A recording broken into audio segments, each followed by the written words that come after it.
네, 4월에 트럼프가 관세를 부과했을 때만 하더라도 시장 분위기가 정말 살벌했는데요. 뭐 한 달, 4월 9일이니까 한 달 만에 뭐 완전히 정말 상전벽해로 시장 분위기가 많이 좋아졌는데요. 당장 미중 간의 관세 협상 1차 결과를 좀 우리가 해석할 필요가 있어요.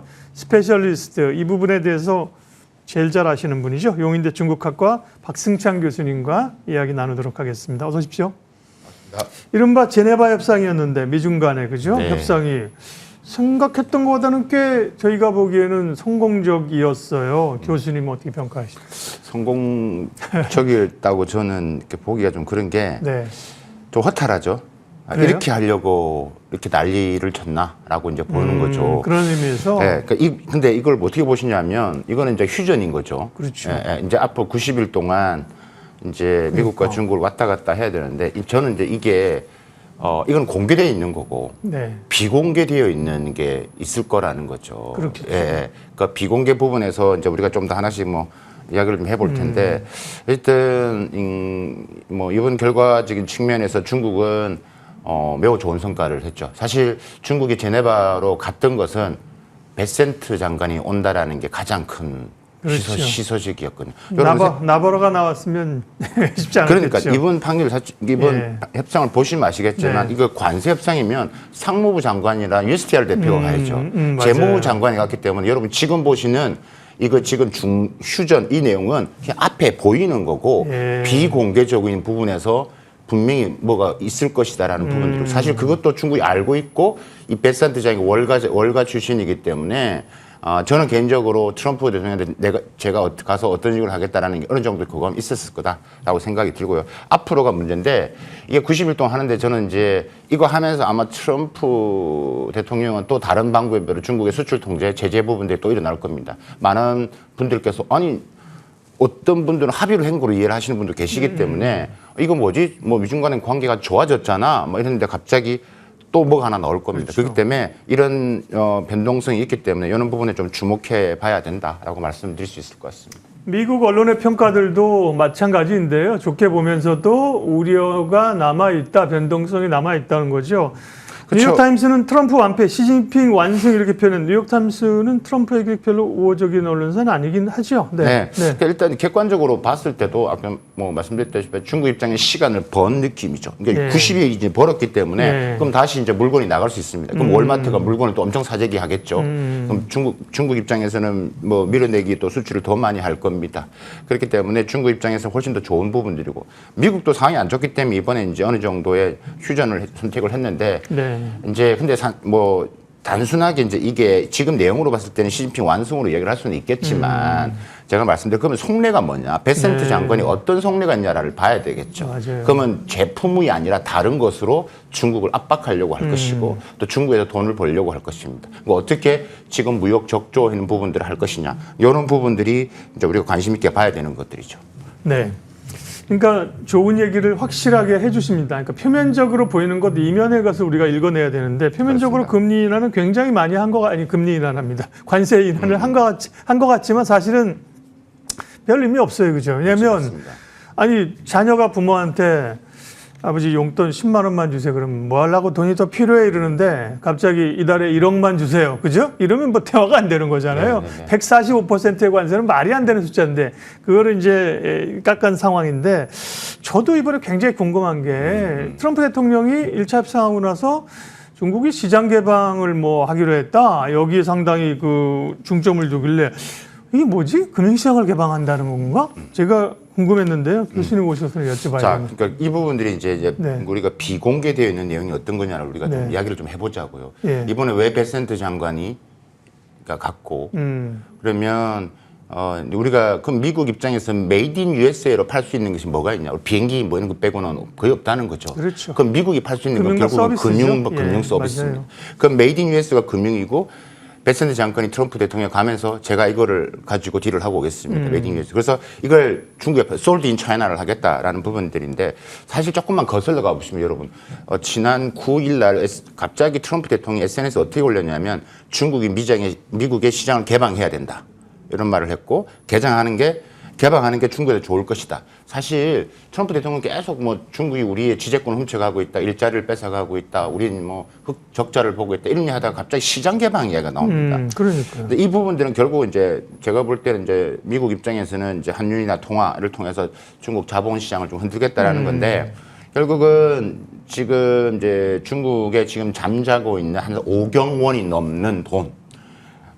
이 부분들을 이제 미국 입장에서는 이제 가장 선진화된 우리가 파생 상품이든 뭐 이런 부분들이 가장 클 겁니다. 그러니까 예를 들면 선보이는 옵션 부분들. 중국이 2019년도부터 뭐 외국계 증권사 단독 법인도 지금 뭐 허용을 했고, 그다음에 운용사도 이제 허용을 했는데 사실 구체적으로 이런 지금 미국이 생각하는 파생 상품이나 구체적인 부분은 아직까지 개방이 덜 돼 있거든요. 그러니까 이거는 이제 미국이 이제 하겠다. 그게 이제 베센트 이제 월가 자본의 이제 생각인 것 같습니다. 그래서 그렇게 이제 미국에 이제 이런 금융 자본이 들어가서 이제 결국은 그런다면 이제 위안화 강세를 만들어서 위안화 강세를 만드는 것을 중국의 수출 경쟁력을 약화시키겠다라는 거죠. 이제 그런 부분들이 가장 큰 부분들이기 때문에 이 부분에 있어서의 어느 정도 이제 베센트 장관과 이제 중국 경제부총리 간에 있었을 것이다라고 생각하는데 사실 중국도 이번에 제네바 가는 때 이걸 알고 있었을 것 같고 중국 입장에서는 자본시장에 지금 이런 부분에서 계속 개방에 지금 얘기를 하고 있기 때문에 근데 최종적으로 중국이 자본 개정이 여전히 중국은 돈이 빼고 넣기가 쉽지 않습니다. 이 부분에서는 미국이 생각하는 그렇게 만만치는 않을 것이다. 겉으로는 외국 자본의 법인을 허용을 하겠지만, 그러니까 미국이 그렇죠. 생각하는 예전에 우리가 그 봤던 일본을 그렇게 무너뜨리는 그런 식의 방식으로는 뭐 쉽지는 않을 것이다라고 이제 그래서 중국도 오케이, 요번에 베센트 매우 좋은 알고 간 거죠. 그래서 어느 정도 예견되었던 부분들이다. 네, 굉장히 중요한 말씀을 하셨습니다. 그러니까 물밑에서 이루어지고 있는 그런 시장 개방의 압력들, 그걸 얼마나 받아들일 것인가, 또 쉽지 않은 얘기거든요. 네. 환율과 관련된 뭐 환율 전쟁이라든지 자본시장 개방은 쉽지는 않은 얘기예요. 예. 자, 그런가 하면 내일 제주에서 에이펙 통상장관회의가 열리는군요. 미중 간, 한미 간 회담이 열리는 모양이죠? 네.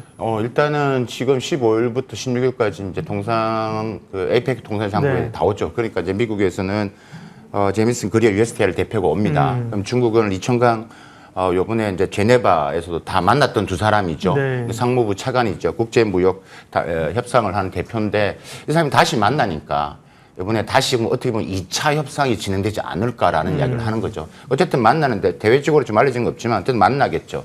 그러면 일단은 뭐 얼마 시간이 되지 않았기 때문에 이번에는 아까 말씀 금융 이런 부분들보다는 그러니까 펜타닐 부분에서의 중국 정부가 어떻게 뭐 대응을 할 것인지 어떻게 이제 협조를 할 것인지 그다음에 이런 지금 부분에서 지금 관세 인하 부분에서 어떻게 관리하는 부분에서 뭐 조금 구체적인 이야기 전체적인 프레임을 이야기할 정도로 보여지는데 이게 이번에 제주도에서 뭐 큰 뭐 이런 변화가 일어나기는 좀 매우 시간이 제한적이다. 왜냐하면 여러 나라를 같이 만나기 그렇죠. 때문에 지금 이 제이미슨 그리어 진비스텔 대표가 지금 한국도 만나야 되고요. 다른 나라도 만나야 되고 했기 때문에 이번에 임해해서 뭐 전체 그림에서 하고 90일 동안 이제 고위급 회담에서 미국과 중국을 왔다 갔다 하면서 하기를 했기 때문에 그다음에 그 워킹 그룹에서 진행하기 때문에 이번에 에이펙 동맹장관에서는 그런 큰 틀에서 다시 한번 확인하는 정도가 되지 않을까라고 전망하고 있습니다. 미중 간의 스위스 제네바에서 있었던 1차 협상에 대해서 NYT는 뭐 시진핑의 완승이라고 했는데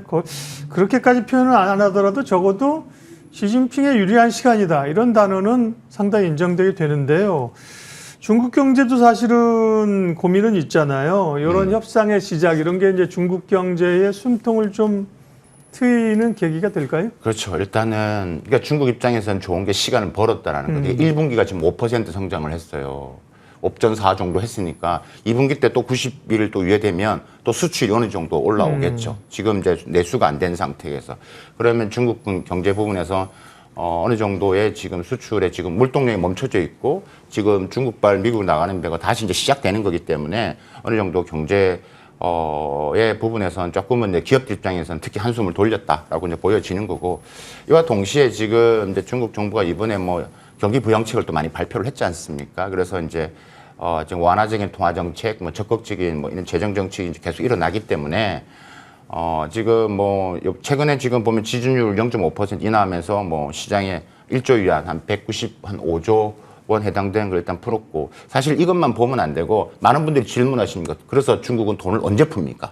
근데 아직까지 멀었습니다. 중국은 이거는 아직까지 이제 할 만하다 보기 때문에 만약에 미국이 정말 미국 자국민한테 더 참아라라고 했을 때 정말 이걸 끌고 갔으면 중국도 정말 힘든 상황이었기 때문에 근데 이게 됐기 때문에 어느 정도의 뭐 내수 시장이 바로 올라오기 쉽지 않겠지만 어느 정도의 중국 정부가 생각하는 경제의 방향으로 약간은 지금 흘러가고는 있는 것 같다. 이렇게는 판단할 수 있을 것 같습니다. 이번에 1차 협상 결과를 보면서 또 우리가 좀 디테일하게 봐야 될 게 미국이 대중관세는 대폭적으로 내리는 것으로 유예를 했지만 제가 이해하기로는 또 핵심 산업에 대한 품목관세는 그대로 유지하겠다는 걸로 저는 읽었어요. 다른 나라들도 그렇고.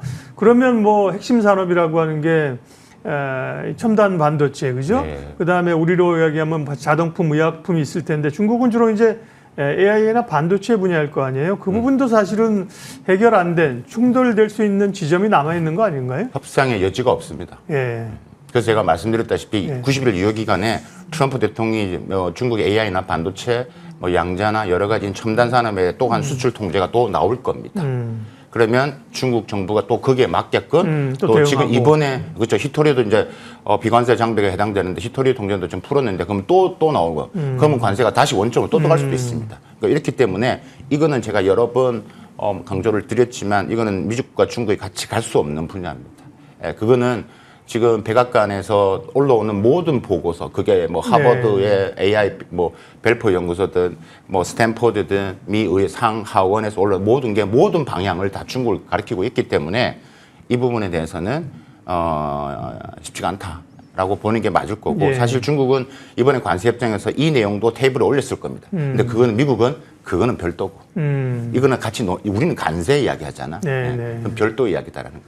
협상할 수 있는 부분이 있고 협상할 수 없는 부분이 있는데 후자에 관련된 게 이게 사실은 패권 경제가 관련된 거잖아요, 그죠? 맞습니다. 그 이거는 뭐 네. 군사 패권과 그러니까요. 미국은 군사 패권으로 보기 때문에 네. 장기간의 게임이다 이거는 그렇고요. 네. 그리고 글로벌 자금 흐름이 확실하게 미국 증시도 최근에 많이 반등했는데 글로벌 자금들은 올해는 미국보다는 다른 국가로의 관심이 높다는 거 아닙니까? 그래서 실질적으로 유럽이나 뭐 아시아 쪽으로는 자금이 흘러갔다고 하는데 중국이나 홍콩은 초반에 좀 그런 글로벌 자금이 이동했다고 했잖아요. 지금은 어떻습니까? 네. 최근에 이제 이런 미중 간의 완화 예. 지금 부분을 속에서 최근에 보시면 여러 지금 IB들 이야기를 좀 보면 위안화 강세가 뭐 지금 올해까지 7.3에서 7까지 갈 것이다. 위안화 강세를 보고 있고 거기에 따라서 이제 중국 주식 비중을 지금 누리고 있는 건 맞는 것 같습니다. 그다음에 지금 CSI 300 지수 같은 경우는 최선 뭐 반등을 좀 하고 있고요. 이런 일단 대외적인 분위기 있지만 제일 중요한 것은 일단 중국 정부가 강력한 의지를 좀 밝히고 있습니다. 그러니까 일단은 주식을 키워야 된다라는 부분들. 그래서 이번에 한 10가지 정도 중국 인민은행, 중앙은행인 중국 인민은행에서 발표를 했는데 그 내용을 핵심도 보면 결국은 지금 중장기 뭐 증시로 지금 자금을 유입시키도록 정부가 직접 하겠다라는 부분들. 그다음에 미국 증시 상장된 중국 기업들에는 또 홍콩이나 본토로 복귀하는 여러 가지 지원 프로그램들 뭐 등등 여러 가지가 있는데 제일 관심 있게 봤던 게 저는 이제 중국 정부의 적극적인 증시 부양에 대한 의지가 표명이 됩니다. 이게 아마도 뭐 어떻게 보면 글로벌 움직임들이 위안화나 중국 주식을 좀 담고 있는 하나의 큰 좀 원인이 되지 않나라는 생각입니다. 예. 중국 경제 상황 말씀해 주셨는데 올해 성장률 전망은 어떻게 될까요? 올해도 뭐 5% 언저리 중반입니까? 그리고 물론 관세 협상이 어떻게 되냐에 따라서 다른데 대체적으로 외국에서 보는 건 이것보다는 또 낮긴 하죠, 외국 기관은. 저 이제 5.5%는 모건 스탠리나 지금 최근에 이제 이런 가능성도 있다라고 나온 거기 때문에 5.5%는 제가 볼 때는 좀 그렇죠. 조금 어려울 거라고 이제 보여지고 물론 이게 이제 뭐 일단 90일 유예를 했기 때문에 일단 2분기도 중국은 좀 방어를 했기 때문에 좀 이제 또 올라올 거라고 보여지기 5% 맞추면 잘하는 거 아니에요?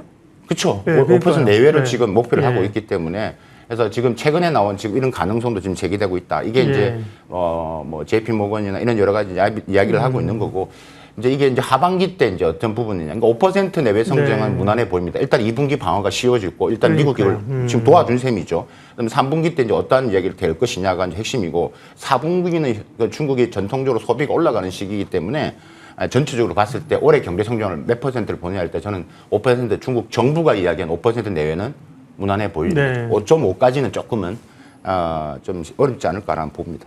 그리고요, 5.5는 이제 외국계에서 나온 거군요. 요즘 중국은 뭐 그런 숫자들을 적시하게 하지 않고 그냥 밴드로 언저리로 얘기를 하고 있어요. 네. 그렇습니다.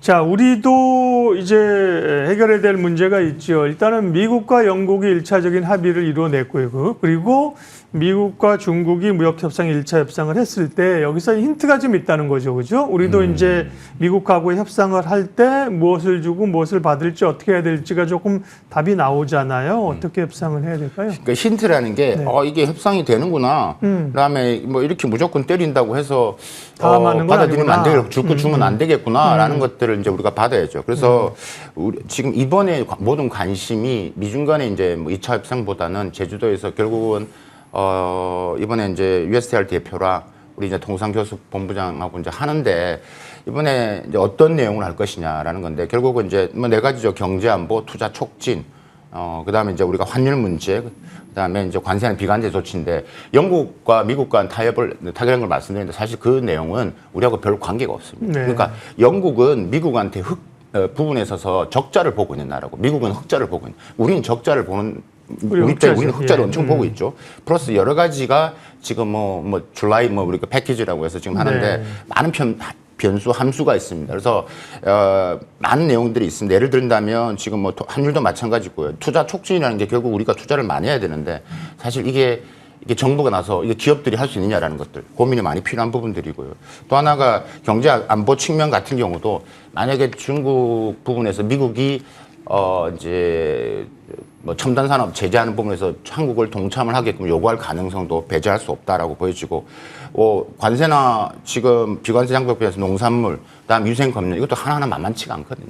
그래서 이제 이런 부분들인데 일단은 저는 일본하고 인도를 조금 일본 벤치마킹할 필요가 있다. 그러니까 일본 같은 경우도 지금 가능 끌겠다라는 거 아니겠습니까? 그래서 너무 지금 이번에 많은 것을 하는 것은 아니다라고 생각이 들고 조금 더 지금 18개국 동시에 지금 진행되고 있기 때문에 지금 미국은 매우 지금 정신이 없는 상태입니다. 그래서 우리가 빨리 갈 필요는 없고 지금 급한 건 미국이기 때문에 조금 더 이걸 좀 따져봐야 되고 지금 이제 또 차기 정부 시간 얼마 안 남았기 때문에 이런 부분에서 조금 이제 인도와 일본을 보면서 좀 조절을 하는 이런 좀 지혜가 필요할 것 같다라는 생각입니다. 네. 오늘은 이제 미중 관세 협상의 내용들을 깊이 있게 해석을 해봤고요. 내일 스페셜리스트 시간에는 건설업 얘기를 하겠습니다. 대선 관련한 기대감들로 인해서 건설주가 요즘 굉장히 강하잖아요. 어떤 것들을 봐야 될 것인지 대한건설정책연구원 이은형 위원과 함께 내일 건설, 인프라 관련된 얘기, 투자의 또 아이디어 찾아보겠습니다. 오늘 스페셜리스트 용인대 중국학과 박승찬 교수님 함께 했습니다. 고맙습니다. 감사합니다.